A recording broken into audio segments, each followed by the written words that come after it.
সুপ্রিয় শিক্ষার্থীরা, আসসালামু আলাইকুম। অনলাইন ক্লাসে তোমাদেরকে স্বাগতম। তো তোমরা কেমন আছো? আমি মোহাম্মদ সাদাত রিয়াদারি, সহকারী শিক্ষক, জীববিজ্ঞান, গাইবান্ধা সরকারি উচ্চ বালিকা বিদ্যালয়। তো আমি তোমাদের আজ জীববিজ্ঞান বিষয়ে নবম এবং দশম শ্রেণীর জন্য পঞ্চম অধ্যায়ের কিছু অংশ আলোচনা করব। তো আমার আলোচনার অধ্যায়টার নাম খাদ্য, পুষ্টি, পরিপাক। এই অধ্যায়ে তোমাদের প্রথম অংশে উদ্ভিদ নিয়ে আলোচনা করা হয়েছে এবং কিছু অংশে তোমাদের প্রাণী বিজ্ঞান নিয়ে আলোচনা করা হয়েছে। তো এখানে অধ্যায়টার নামকরণ যেটা করা হয়েছে খাদ্য, পুষ্টি, পরিপাক, তো সেটা আগে আমাদের আলোচনা করা উচিত। তো আমি প্রথমে এখানে ব্যাখ্যা করব আসলে খাদ্যটা কি। দেখো, আমাদের বা উদ্ভিদ যেটাই বলো, তাহলে আমাদের দেহের গ্রহণ এবং শোষণ উপযোগী যে বস্তুগুলো আমরা গ্রহণ করি এবং যা আমাদের ক্ষয়পূরণ, বৃদ্ধি সাধন, রোগ প্রতিরোধ ক্ষমতা বৃদ্ধি করে, সেটাকে আমরা বলবো খাদ্য। বুঝতে পেরেছো তোমরা? তো আসলে খাদ্যের পরে আমাদের যে জিনিসটা আমাদের ব্যাখ্যা করা দরকার সেটা হচ্ছে পরিপাক। পরিপাক আসলে এটা উদ্ভিদেও প্রাণী সবখানি হয়ে থাকে, কিন্তু এখানে মূলত প্রাণী অংশ নিয়ে ব্যাখ্যাটা করা হবে। তো পরিপাক হচ্ছে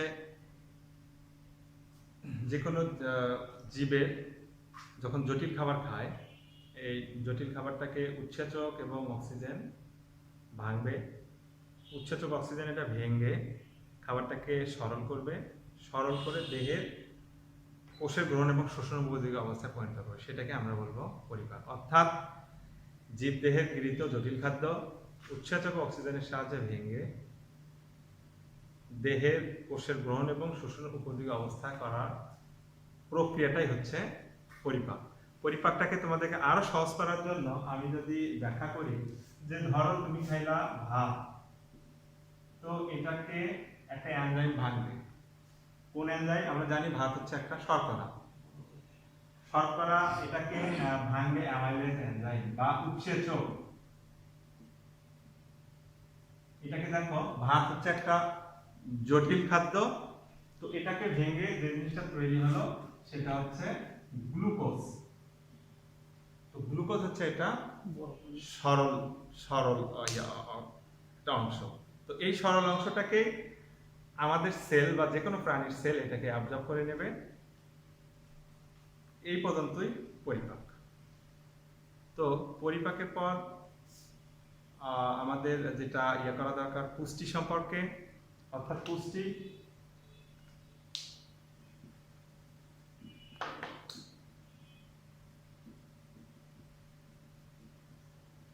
পুষ্টিও একটা প্রক্রিয়া, তো এটার পরিধিটা পরিপাকের চেয়ে অনেক অনেক বেশি। তো আমরা এখানে বলবো জীবের গৃহীত জটিল খাদ্য উৎসেচক এবং অক্সিজেনের সাহায্যে ভেঙে কোষের শোষণ উপযোগী অবস্থায় পরিণত হয়, সেই সঙ্গে দেহের ক্ষয়পূরণ, বৃদ্ধি সাধন, রোগ প্রতিরোধ ক্ষমতা সৃষ্টি হবে। পুরো পদ্ধতিটাকে বলবো আমরা পুষ্টি। অর্থাৎ পরিপাক হচ্ছে শুধুমাত্র শোষণ পর্যন্ত, আর পরিপাক হবে শোষণের পর থেকেও বাকি রোগ প্রতিরোধ ইত্যাদি বৃদ্ধি করা পর্যন্ত। আর আমরা অনেকেই খাদ্যের সংজ্ঞা কিন্তু অনেকেই বলে ফেলি যে আমরা যা খাই তাই খাদ্য। তো এটা আসলে আমাদের প্রাচীন সংজ্ঞা। আমরা সব কিছু খেলে আমাদের সেল অ্যাবজর্ব করতে পারবে না, অর্থাৎ সব খাবারকে আমরা খাদ্য বলতে পারি না। শুধু আমাদের দেহের যেটা গ্রহণ এবং শোষণ উপযোগী হবে এবং যা ক্ষয়পূরণ বৃদ্ধি সাধন করবে, এবং অনেক খাবারই আছে এই কাজটা করতে পারে না। তো আমি তোমাদের এই অধ্যায়ের 96 পৃষ্ঠার পাঠ 5.1 এই অংশে উদ্ভিদের খনিজ পুষ্টি সম্পর্কে আমি তোমাদেরকে প্রথমে ব্যাখ্যা করার চেষ্টা করব। তো দেখো, উদ্ভিদের পুষ্টি করতে গিয়ে 86 পৃষ্ঠায় তোমাদের দ্বিতীয় লাইনে ওখানে লেখা আছে পুষ্টি উপাদান কি। পুষ্টি উপাদান আসলে পুষ্টি উপাদানের আমাদের সংজ্ঞা জানা দরকার। আসলে এখানে তোমাদের পুষ্টি উপাদানের সংজ্ঞা কিন্তু দেওয়া হয়েছে উদ্ভিদকে কেন্দ্র করে মূলত, তো আমরা সেই অনুযায়ী দেওয়ার চেষ্টা করব যে উদ্ভিদের বৃদ্ধি এবং পরিপুষ্টির জন্য যে উপাদানগুলো উদ্ভিদ মাটি, পানি এবং বায়ুমণ্ডল থেকে গ্রহণ করে সেটাকে আমরা বলবো পুষ্টি উপাদান। তো সেই ইয়েতে পুষ্টি উপাদান আসলে অনেকগুলো হয়ে যাচ্ছে। সেগুলো এরা 3 পরিবেশ থেকে পাচ্ছে, একটা মাটি থেকে, একটা পানি থেকে, আর একটা বায়ুমণ্ডল থেকে। তো এর পরের লাইনে 3 নম্বরে তোমরা দেখো 86 পৃষ্ঠাতে ওখানে আরেকটা কথা লেখা আছে খনিজ পুষ্টি, বা আমরা বলতে পারি খনিজ পুষ্টি উপাদান। খনিজ পুষ্টি বলতে পারি আমরা, উপাদানও বলতে পারি। আসলে এখানে আমরা আবার বলবো উদ্ভিদ তার দেহের বৃদ্ধি এবং পরিস্ফুটনের জন্য যে উপাদানগুলো শুধুমাত্র মাটি থেকে গ্রহণ করে সেগুলোকে আমরা বলবো খনিজ পুষ্টি বা খনিজ পুষ্টি উপাদান। আসলে পুষ্টি উপাদানের ব্যাপকতা বেশি, আর অনেক বেশি, এটাও অনেক বেশি, কিন্তু 2-1টা উদাহরণ কম হবে, সেটা আমরা একটু পরেই বুঝতে পারবো। তোমরা দেখো খনিজ অর্থ কিন্তু তোমরা ছোট ক্লাস থেকে শিখে আসছো যে আসলে ভূপৃষ্ঠ বা ভূগর্ভ থেকে যে তরল বায়বীয় বা কঠিন যে আমরা পদার্থগুলো আহরণ করা হয় সেগুলো হচ্ছে খনিজ। তার মধ্যে তোমার গ্যাস হতে পারে, কোনো পেট্রোলিয়াম তেল হতে পারে, ধাতব পদার্থের মধ্যে কপার, লোহা, সোনা, রূপা এগুলো ইত্যাদি হতে পারে। তো সেই অনুযায়ী এখানে নামকরণ করার চেষ্টা হয়েছে। তাহলে সংজ্ঞা দেব যে উপাদান উদ্ভিদ তার বৃদ্ধি এবং পরিপুষ্টির জন্য শুধুমাত্র মাটি থেকে গ্রহণ করে। আর আমরা একটু পরেই দেখবো আসলে উদ্ভিদ মাটি থেকেই বেশি উপাদানগুলো গ্রহণ করে থাকে। ঠিক আছে, তাহলে আমরা খনিজ পুষ্টি উপাদান বা খনিজ পুষ্টি দেখলাম, কিন্তু আমরা আসলে দেখবো তোমাদের এই অধ্যায়ে বইয়ে উদ্ভিদ কি খায়। আমরা যেমন অনেক খাবার খাই, আমরা মাছ, মাংস, দুধ, ডিম উদ্ভিদ থেকে বা প্রাণী থেকে বা রাসায়নিক উপায়ে তৈরি করা অনেক খাবার খেয়ে থাকি। তাহলে উদ্ভিদও কিন্তু বিভিন্ন রকমের খাদ্য গ্রহণ করে। ঠিক আছে, তো এখানে দেখো উদ্ভিদ যেটা দেখা হয়েছে, উদ্ভিদ 60 রকমের খাদ্য উদ্ভিদ গ্রহণ করে। কই থেকে এগুলো গ্রহণ করে? মাটি, পানি আর বায়ুমণ্ডল থেকে। ঠিক আছে, তো এখন আমরা সেখানে এই 60টা উপাদান উদ্ভিদ আবার সমানভাবে গ্রহণ করে না। যেমন দেখো আমরাও কিন্তু সবগুলো খাবার সমানভাবে খাই না, আমরা রুচির কারণেও খাই না, আবার আমাদের অরুচি, আমাদের দেহের প্রয়োজন, বিভিন্ন কারণে আমরা খাবার কোনোটা কম, কোনোটা বেশি, কোনোটা মাঝারি, এইভাবে আমরা গ্রহণ করি। ঠিক আছে, তো এখন আসলে আমরা দেখব যে এই 60টা পুষ্টি উপাদানের মধ্যে অনেকগুলো পুষ্টি উপাদান আছে খুব জরুরি, সেগুলোকে আমাদের বইয়ের ভাষায় বলা হয়েছে অত্যাবশ্যকীয় উপাদান বা এসেনশিয়াল এলিমেন্ট। ঠিক আছে, তাহলে আমাদের আসলে এই অত্যাবশ্যকীয় যে উপাদান, অত্যাবশ্যকীয়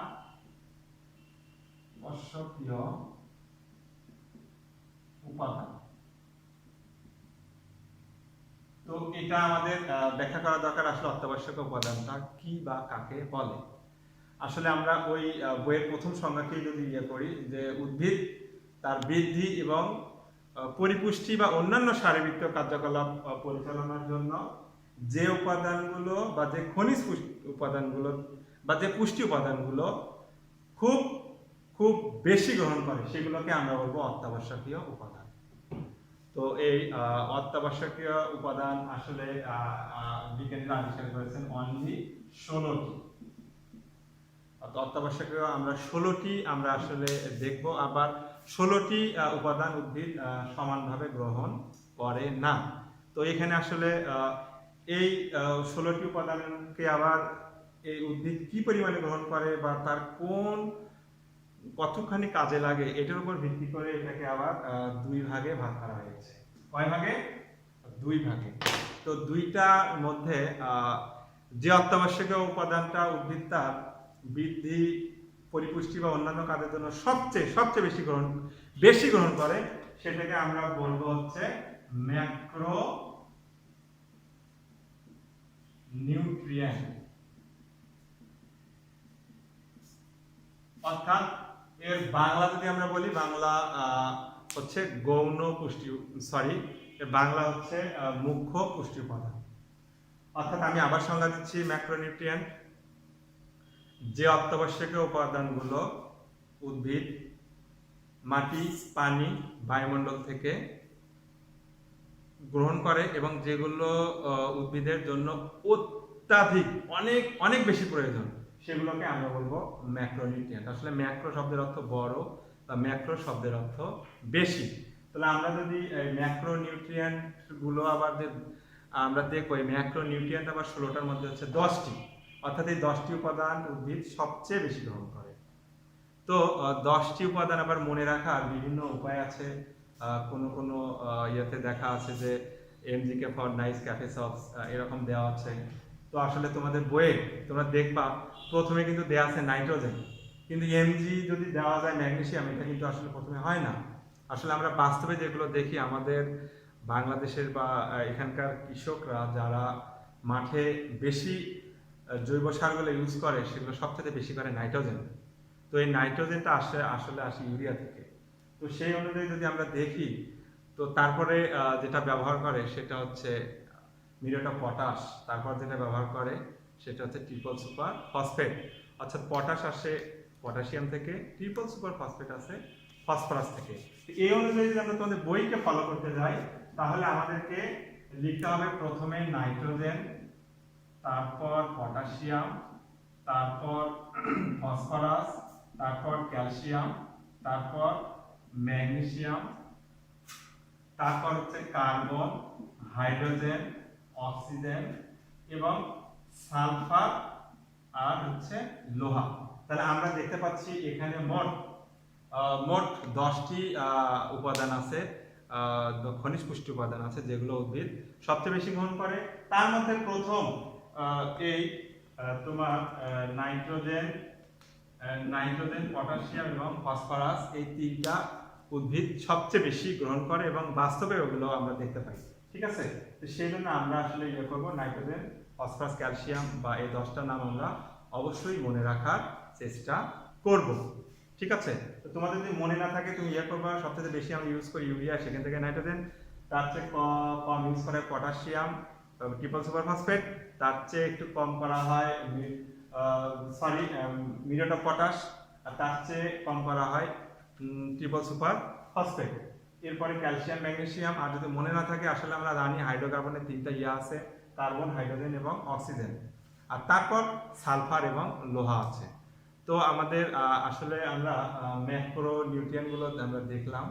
তো এগুলো এই অত্যাবশ্যকীয় উপাদান সবচেয়ে বেশি গ্রহণ করে। আসলে আরো আমাদের এখানে উপাদান উদ্ভিদ গ্রহণ করে, সেগুলো অত্যাবশ্যকীয় উপাদান, কিন্তু সেগুলো ম্যাক্রো নিউট্রিয়েন্টের মতো করে না।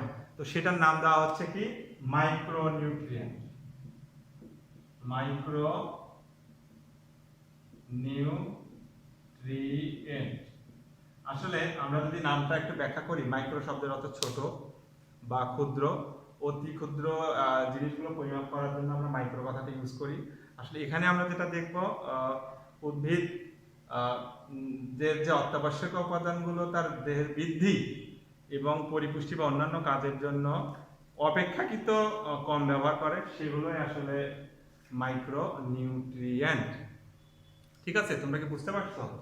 তো মাইক্রো নিউট্রিয়েন্ট আমরা ওখানে 16টার মধ্যে 10টা আমরা ম্যাক্রো লিখেছি, এখন বাকি থাকে হচ্ছে আর মাত্র 6টা। তো 6টা পুষ্টি উপাদান উদ্ভিদ ম্যাক্রো চেয়ে অনেক কম ব্যবহার করে বা তার দেহের সকল সার্বিক কাজের জন্য অপেক্ষাকৃত কম লাগে। তো এগুলো আসলে আমাদের কোন যে 6টা সেগুলো আমাদের জানা দরকার। তো প্রথম দেখো, প্রথম যেটা উদ্ভিদ মাইক্রোর মধ্যে গ্রহণ করে সেটা হচ্ছে জিঙ্ক। আর জিঙ্কের আরেকটা নাম হচ্ছে দস্তা। আর জিঙ্কের পর যেটা গ্রহণ করবে সেটা হচ্ছে ম্যাঙ্গানিজ, তারপর আছে মলিবডেনাম, তারপর আছে বোরন, তারপর কপার, তারপর আছে ক্লোরিন। তো দেখো এই 6টার নামও যদি তোমাদের ধারাবাহিকভাবে বা মনে না রাখার জন্য কষ্ট হয়, আমি একটু তোমাদের জন্য সহজ করে দিচ্ছি। দেখো জিঙ্ক বা দস্তা, এটা আমরা বাস্তবে আমরা জানি বা তোমরা জানো কিনা যে সাপের বিষে সবচেয়ে বেশি জিঙ্ক পাওয়া যায়। তো সেই হিসেবে আমরা একটু মনে রাখবো জিঙ্ক। আর এখানে দ্বিতীয়তে এম দিয়ে আছে দুইটা, ম্যাঙ্গানিজ আর মলিবডেনাম। আর ম্যাঙ্গানিজ এবং মলিবডেনাম এটা রসায়নে এগুলো প্রভাবক হিসেবে ব্যবহার হয়, এই হিসেবে একটু মনে রাখার চেষ্টা করবা। তারপরে বোরন দেওয়া আছে, বোরন আসলে রসায়নের ভাষায় একটা উপধাতু, আর উপধাতু সম্পর্কে তোমাদের একটা আইডিয়া আছে, কখনো ধাতু মতো আছে কখনো অধাতু। এছাড়া দেখো আমরা চারটা দেখলাম, এরপরে আছে কপার। যদি মনে না রাখে মনে দেখবা যে আমাদের ইলেকট্রিক যে তার বা এগুলো আছে এগুলো পুরোপুরি কপার ব্যবহার হয়। আর পরে ক্লোরিন একটু মনে রাখার চেষ্টা করবো, আসলে এটা একটা বিষাক্ত গ্যাস যেটা আমাদের জীবাণুনাশক হিসেবে ব্যবহার করা হয়।